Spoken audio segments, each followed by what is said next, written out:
Assalamualaikum warahmatullahi wabarakatuh. Ya, balik lagi bersama saya Andro dan rekan saya Gaya dalam Natarisme.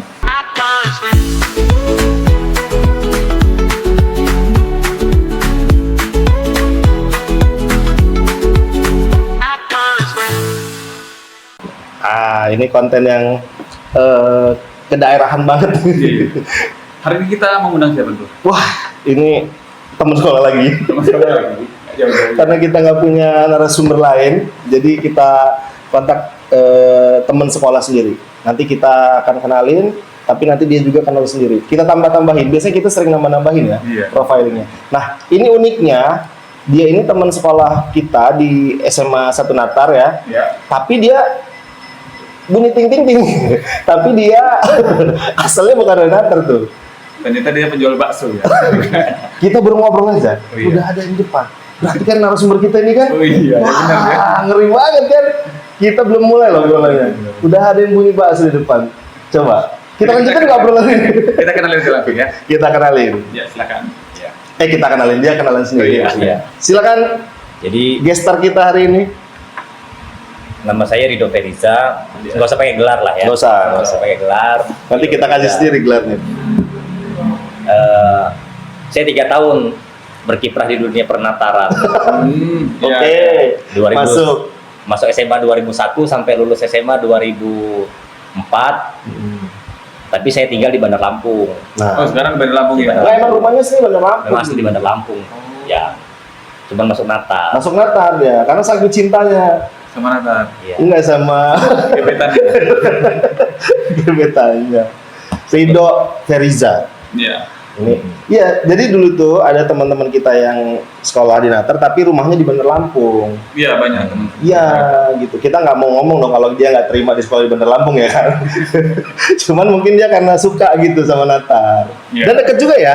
Iya, Masih di masih Gunung dekat Meneng. lah. Iya, Gunung Meneng sama Natar nggak terlalu jauh. Gitu. Dan ini yang satunya teman kita yang Profesinya profesinya adalah seorang adalah seorang nelayan. apa nih? Sekarang profesinya apa? Dodo. Kalau profesi hari ini dari tahun 2014 itu kita lawyer. Oh, iya. Pengacara. Pengacara. Kayaknya nggak banyak ya teman kita yang jadi lawyer. Ada? Ya, lulusan SMA Natar itu yang lawyer cuma 1 orang, masih gue sendiri. Wah, Ini yang jurnalis saya sendiri yang jurnalis. the one and only yang kerja di di mana? Jadi Di bagian migas. budak korporat. Udah corporate. Tuh, nggak banyak ya yang jadi lawyer. Jadi Ada yang kuliah hukum juga. Yang kuliah hukum banyak. Banyak. Tapi yang jadi lawyer cuman ada sih yang jadi lawyer, cuman nggak jadi lawyer. Nah, gue ini mau nanya nih. Lulusan hukum nih selain lawyer jadi apa sih? Banyak. Jadi semua bidang pekerjaan bisa dimasukin lulusan hukum. Contohnya selain yang lawyer lah. Ada yang jadi bankir, pegawai bank, Oke, pasti itu. PNS-nya banyak. Kemudian polisi, tentara, itu bisa kan ada perwira karir. Oh, yang Kemudian- ASN juga ya? ASN banyak, kemudian PNS, kementerian banyak. Termasuk sampai di wira swasta juga banyak. Banyak ya. Ya sama lah. Iya. Cuma kadang-kadang pekerjaan juga tidak sesuai Nggak, maksud jurusan. saya yang sesuai jurusan. Nah, Hmm. kalau yang sesuai jurusan itu pertama polisi, Pasti ada jaksa, ya. hakim, Jaksa, lawyer, lawyer.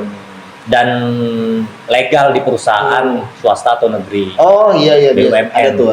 Legal. Karena kebutuhan dunia usaha terhadap dunia dengan sarjana hukum itu tinggi. Betul. Hmm.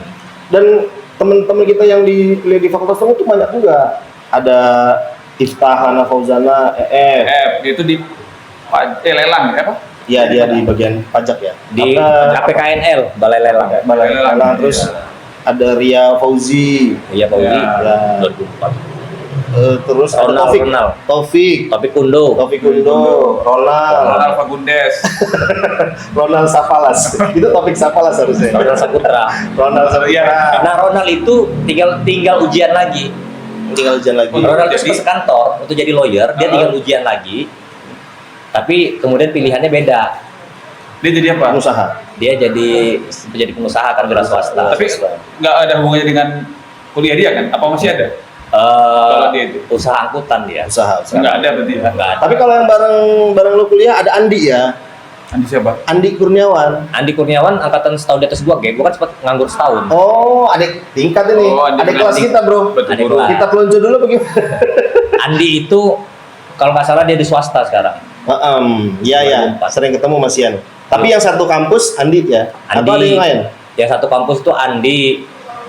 Yang adik kelas kita dulu waktu SMA itu Rina Mayasari, sekarang jaksa. Oh iya ya. Sudah itu Mutia. Itu Mutia. angkatan 2005. Yang sudah itu Aditya Chandra, kakak kelas kita 2003. Oh, itu yang satu kampus. Yang satu angkatan waktu di kampus. Satu angkatan. Jadi bener-bener memang yang menekuni bidangnya sesuai dengan jurusannya cuman lo ya? Iya. Karena pilihannya hidup jadi lawyer. Oh, Itu memang pilihan?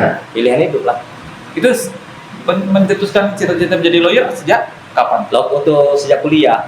Kuliah ya, SMA tapi belum ya? SMA belum. Belum. Biasanya kita SMA beda tuh. SMA itu kan orientasi kita masih kerja, yang pengen pakai seragam. Ya, betul. Kayak polisi, tentara, kayak Kantoran lah, gitu. yang lain kan. Belum kebayang ya kuliah mau jadi apa, belum kebayang. Jadi ngebayangin dunia lawyer ini gua tahun 2008. 2007-2008 tuh ngebayangin dunia lawyer. Karena apa? Kan banyak permasalahan hukum Iya. yang harus diadvokasi. Nah, kita kan aktif di lembaga kemahasiswaan yang bersentuhan dengan masyarakat. Masalah itu tapi masih kuliah ya waktu itu ya? Iya. Udah memang pingin jadi lawyer itu ya? Nah, jadi lawyer ditambah lagi ditopang dengan dekan Fakultas Hukum UBL tuh Pak Bambang Hartono. Jadi ngedoktrin kita, ngebentuk pola pikir kita bahwa ya dunia profesional yang kompetitif, Lawyer itu sarjana hukum itu ya sarjana lawyer. hukum. Jadi keilmuan kita dapetin waktu kuliah itu nggak akan hangus dan hilang, Iya. bahkan terus bertambah. Karena lawyer juga di dunia perguruan tinggi itu juga dibutuhkan untuk Benar. jadi dosen. Tapi ngambil terusin? Belum. Tapi pingin? Ingin ada keinginan? Kalau di tawaran itu sudah lebih dari 5 kali dari tahun 2014-2015 ditawarin jadi dosen udah lebih dari 5 kali. Cuman untuk jadi dosen belum. Tapi kalau dosen-dosen kayak praktisi gitu bisa ya? Jadi kalau kita ditawarin jadi dosen itu sempat ada beberapa perguruan tinggi swasta tapi ya nawarin kita jadi dosen dengan harapan kita dapat NIDN, nomor induk Oh. dosen nasional. Oke. Jadi ketika kita sudah dapat NIDN, kita dengan otomatis jadi tenaga pengajar walaupun kita belum tentu rutin ngajar. Ya. Walaupun 1 atau 2 jam, Betul, betul. 1 atau 2 mata Tapi kuliah aja. S2 juga udah? S2 udah. Oh, udah S2-nya tuh. Jadi S2 2016. S2 2016 berarti lulus 2009. Jadi sarjana hukum itu 2009 S1. Kemudian 5 tahun sempat 2010 itu aktif di lembaga-lembaga bantuan hukum. Kemudian diminta jadi tenaga ahli anggota DPD RI mewakili Provinsi Lampung kan. Iya. Aryo Dia. Begitu beliau 2014 nggak terpilih lagi jadi DPD, kita ngurus profesi lawyer kita. Jadi 2014 gua sumpah di Surabaya. Ya, untuk Sumpah Advokat. advokat lawyernya di Surabaya. 2014 buka kantor sendiri. Udah itu 2016 S2 itu ditawarin jadi dosen. Cuman kan karena dosen tidak tetap itu kan bicara honorariumnya kan masih Iya. masih belum terlalu Iya. Tapi yang jadi penting- pegangan. yang penting NIDN-nya itu sebenarnya. Yang dibutuhkan itu ya. Iya, karena dengan NIDN itu kalau sudah NIDN itu sudah ada, kita mau ngajar kemana aja sudah enak sebenarnya. Oke. Nah, ini kan kita balik lagi nih soal tadi dari angkatan kita cuman beliau ini ya Iya, jadi iya. jadi lawyer ya. Waktu itu pernah ada temen yang minta bantuan. Ya, Banyak ya. Nah, kalau bicara teman-teman yang minta bantuan, ada yang Enggak, maksudnya artinya kan kadang-kadang kita punya masalah yang Iya. yang kita nggak paham ya secara hukum konteksnya gimana ya didampingi atau Nah, kalau Minta teman-teman kita pendapat, kalau gitu. teman-teman kita SMA yang minta bantuan ada beberapa lah, tapi namanya nggak bisa kita iya ya buka. artinya minta pendapat hukum kan. Baik pendapat hukum, baik Pendampingan. pendampingan hukum. Oh. Sebut saja Andro yang minta bantuan. Sebut Waktu saja dia itu bukan dengan ini. saya waktu itu coba coba gitu. waktu itu saya pernah ditangkap karena ini apa namanya SIM-nya nggak punya Tapi ditilang. memang ada beberapa teman-teman juga yang kita bantu sampai proses hukum ya. Bukan batas konsultasi dan pendamping ini aja, sampai pendampingan dan proses. Selesai. Ya karena mungkin bisa jadi kan dengan adanya dia ridho kan, temen lebih enak gitu ngomongnya, atau minta ceritanya gitu, karena lebih deket gitu ya. Kalau misalnya itu temen minta bantuannya bukan dia gitu yang bermasalah, saudaranya gitu, ada juga ya. Ada yang mau dibantu? Nanti setelah ini. Jangan dong, pokoknya jangan berurusan sama hukum dah. Enggak, tentang pekerjaan. Oh, tentang pekerjaan. Kalau urusan dengan hukum itu kan sembilu sih. Menang jadi arang, kalah jadi abu. Tuh. Jadi Tapi ini namanya- biasanya apa urusannya pidana, perdata? Ada beberapa lah yang pidana, ada juga yang perdata. Bisa juga ya? Bisa, ada juga yang pengadilan agama. Nah, jangan ya. Nah, itu. Jangan dong. Oke. Itu lebih ke ngeri-ngeri. Ngeri-ngeri. Nggak sedap itu. Ngeri-ngeri nggak sedap. Tapi kalau misalnya perjalanan sudah berapa tahun ini benar-benar membuat yakin ini profesi yang dijalani. Jadi kalau perjalanan dari 2014 itu ya sempat antara optimis dan pesimis tetap. Iya, pasti ada ya. Iya, karena kan terkadang kita itu berhadapan dengan perkara klien yang kita dampingin itu. Iya, ada juga perlawanan dengan nurani. Pasti ya. Nurani pasti. Apalagi yang menyangkut perkara-perkara yang berkaitan dengan keluarga. Iya. Oh. Jadi Iya. apa ya, beban batin itu pasti ada. Iya, di satu sisi harus membela klien, di satu sisi Iya. membela Di satu sisi kita membela kepentingan klien, Iya. tapi dari kepentingan klien itu beririsan dengan keluarga klien. iya. Iya. Nah, apalagi perkara-perkara yang sifatnya apa Ya ya? kayak perebutan warisan lah contohnya begitu kan ya. Iya Itu sih. termasuk ya? Ya, tipis-tipis Gitu gitu lah. Bisnis Iya. gitu. Yang bicara hak dan kewajiban. Nah, itu kan bukan pertentangan ya, tapi kan Iya. bersikap profesional. Ya, kalau kita profesional, sepanjang ini sesuai dengan koridor hukum. Nah, Tapi kalau di luar itu kita nggak ikut-ikutan lah kalau di luar itu. Oke. berhubungan dengan Mencari kepastian hukumnya aja lah kita. Ya, pasti hukum benar. karena kita di Natarisme kita mulai pendapatnya tentang Natal. Iya. Seorang Iya. Ridho Gereja yang sekarang Sudah lawyer. Masih sering nggak ke Natar? Pandangan terhadap Natal gimana nih? Ya, jadi tahun 2001 itu pertama masuk SMA 1 Natar itu ya agak aneh. Kita sekolah SD SMP di Bandar Lampung, kemudian kita SMA-nya di Natar, Kuliah balik Bandar Lampung. kuliah balik ke Bandar Lampung lagi kan. Ya cuman awal-awalnya memang harus adaptasi kan. Waktu di Natal itu. Ya adaptasi dulu dari segi pergaulan, segi pertemanan, kemudian 2004 kita lulus kan. Ya kalau silaturahmi dengan kekerabatan kan pasti kita masih pelihara. Iya. Cuman ada manfaat ternyata SMA 3 tahun di Natar itu. Apa itu? Ada Kenapa tuh? manfaat. Jadi salah satu kabupaten yang hari ini punya sumber daya manusia dan sumber daya ekonomi yang mungkin kelasnya nanti akan berbeda ketika jadi kabupaten sendiri itu Natar dan Jati Agung. Oh, itu sempat kita spill kemarin ya. Iya. Jadi pengalaman selama 5 tahun mendampingi Mas Yodi jadi anggota DPD, salah satu sentra perekonomian dan salah satu sentra kita juga sering reses sebenarnya Di daerah waktu DPD situ. itu sering reses kalau nggak salah Natar itu 23 desa ya, 32 desa. 26 sekarang. 26 desa. Kalau dulu 23 desa Natar dengan penduduk yang di atas 100.000. Iya, betul. Iya. Natar itu idealnya sudah seperti kota metro. Nah, Harusnya ya. Ya, kota metro itu kan 5 kecamatan dengan 20 desa, Iya. 20 kelurahan. Natar satu kecamatan 26 desa. dengan 23 desa pada saat itu Iya. dengan penduduk di atas 100.000 kan.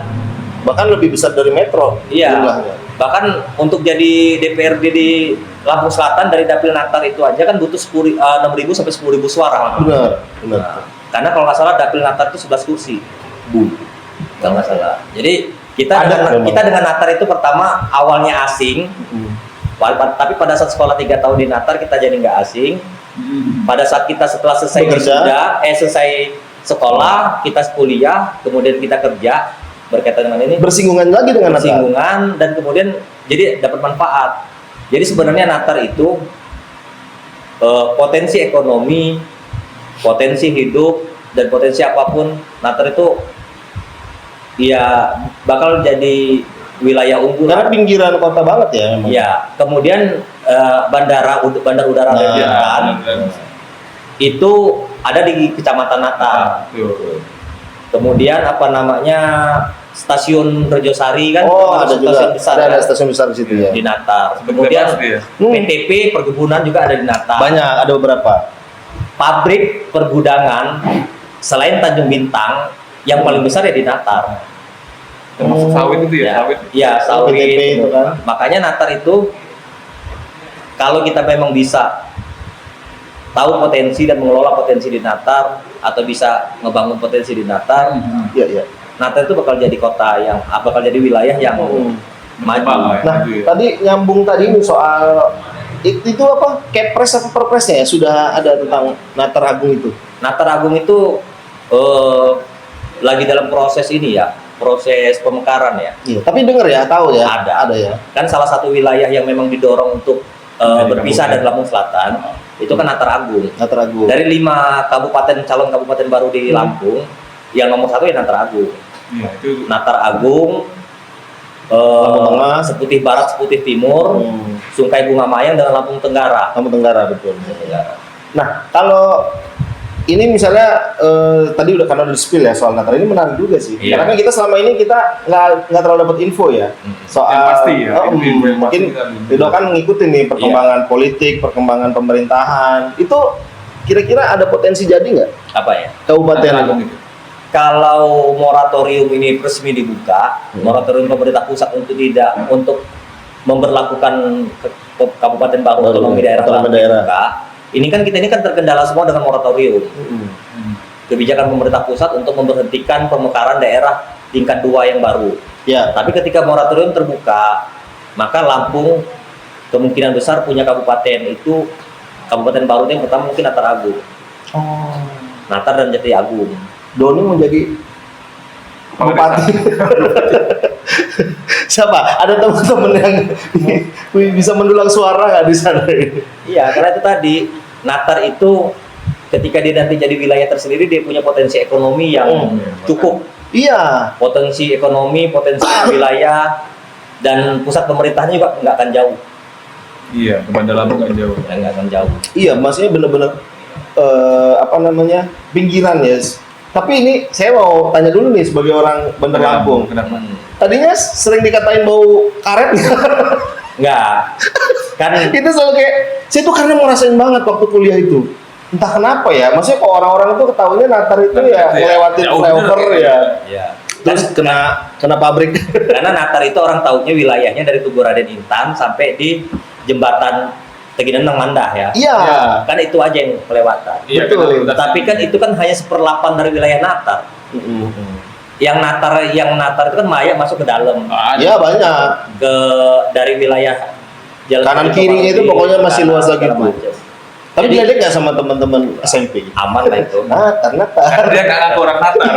Karena emang dia orang Bandar Lampung. Oh, Bandar Iya. Lampung. Jadi wilayah Natar itu kayak wilayah desa Taman Sari segala macam itu kan masuknya dari apa namanya Bataran Nila kan, bukan masuk Iya. dari ini. Bukan, ya perbatasannya itu masih bener-bener Iya. ya cuman dipisahin sungai kalau di Batar Nila itu dikit itu. Iya, Natar kemudian ini. Jadi kalau orang lihat Natar hanya sekedar lihat dari Tugu Raden Intan sampai di jembatan Teginenang, dia belum kenal dengan Natar. Belum ya. Tahun Tapi depan. masuk pernah ke dalam desa-desa di Natar? Pernah nggak? Ada Iya. nggak? Kita 2009, 2010 sampai 2014 itu Natar dengan 23 desa, termasuk apa Umbul Jepang ya. Umbul Segala Jepang. macam. Ada. Ada. Umbul Kita Jepang. masuk ke dalam itu. Kampung Cina di Kampung sana Cina. itu.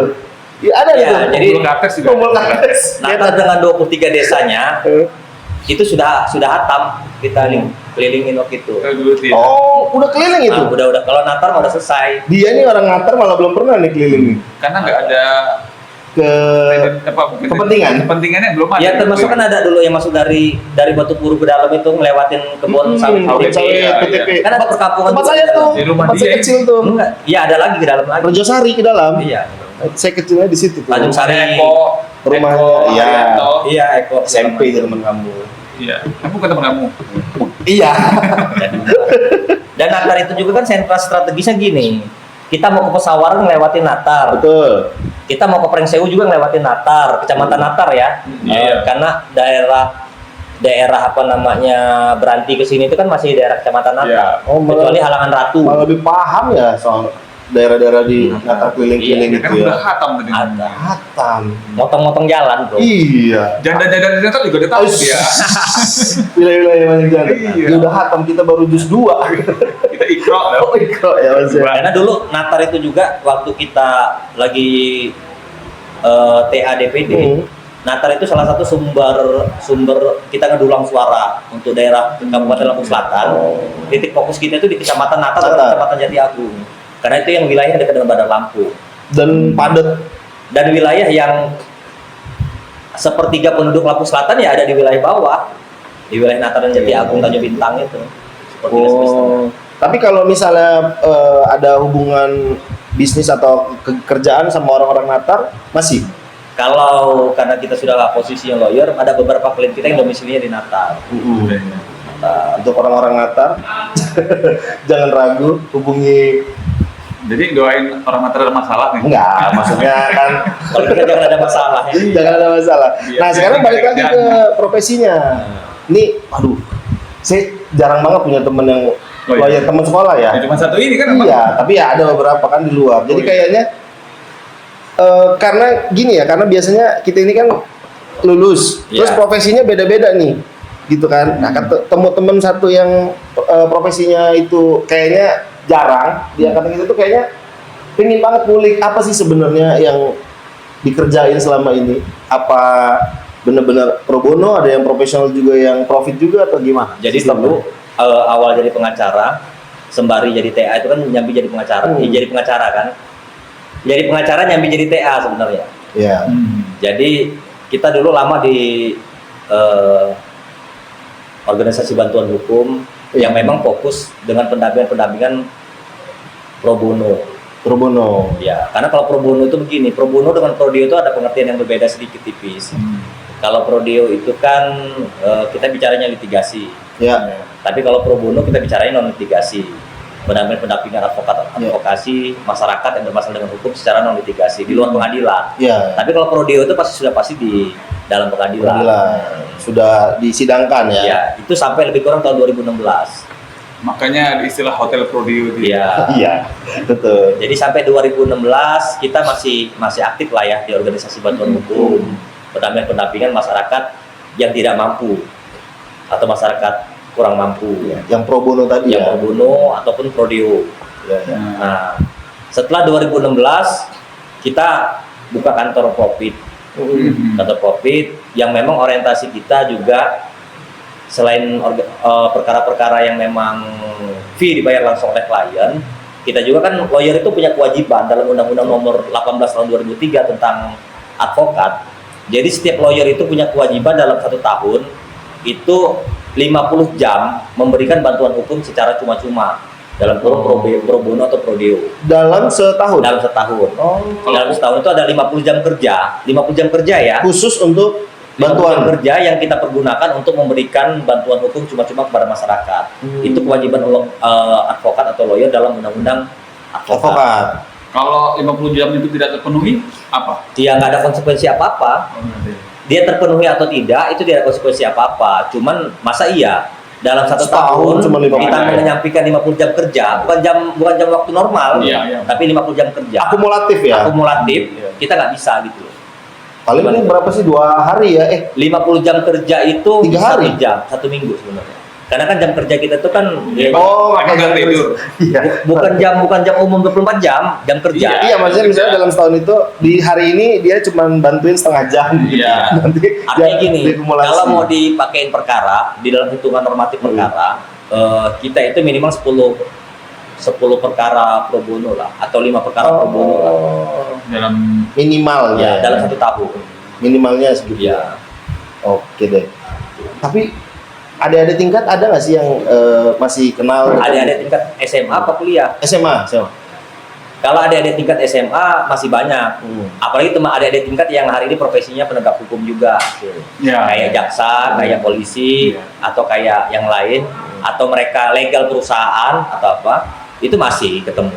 Ada ya? Masih berhubungan ya. Nah, artinya kan ini ada kesinambungan gitu ya. Apakah memang kita juga kayak misalnya sebagai kakak kelas atau kakak tingkat itu harus nggak sih ngasih sosialisasi atau kasih tahu arahan setelah lulus kemana gitu. Penting nggak kayak gitu? Iya. Karena kita ngerasain misalnya profesi kita ini bermanfaat gitu. Nggak, kecuali kalau mereka minta ya, mereka ngobrol. Tapi kalau kita mau ngarahin kan nggak. Iya juga loh, maksud tahu-tahu, woi kamu jadi pengacara dong. Iya. Maksud gitu. Harus ada Dulu itu ya, dulu itu triggernya gini dulu. soalnya kita itu ada program kan saya dulu ketua OSIS ya.